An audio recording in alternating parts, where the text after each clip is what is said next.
Dr. Ellen Voss was known for her compassion. She worked in a psychiatric ward that was more forgotten than funded, where patients whispered to the walls and time had a way of looping back on itself. When they built the new quiet room, she thought it was progress. Soundproof, padded, safe. The first patient to use it was named Caleb. He was gentle, calm, and soft-spoken.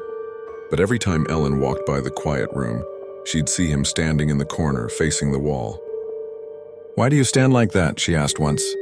He smiled. "Because it listens better than you do." She dismissed it as metaphor, until she noticed something wrong with the room itself.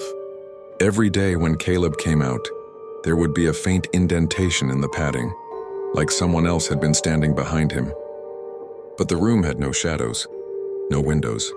No one else could have entered. Caleb began changing. He refused to speak to anyone but the wall.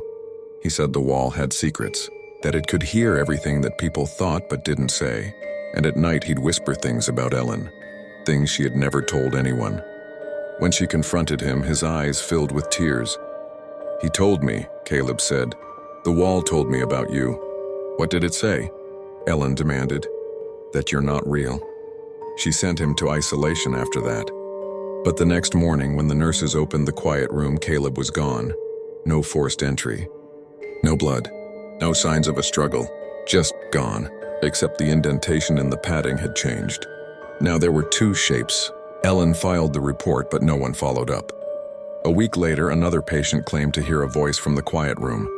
A voice that sounded like Caleb calling their name. When Ellen entered the room to inspect it, the door closed behind her. The light flickered. She heard breathing. It came from the wall. "Dr. Voss," it whispered in Caleb's voice, "you never listen."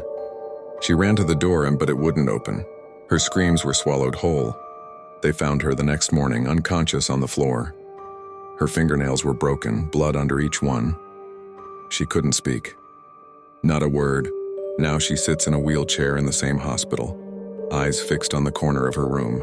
The nurses tried moving her once, but she panicked, clutching the wall and whispering, "Don't you hear it?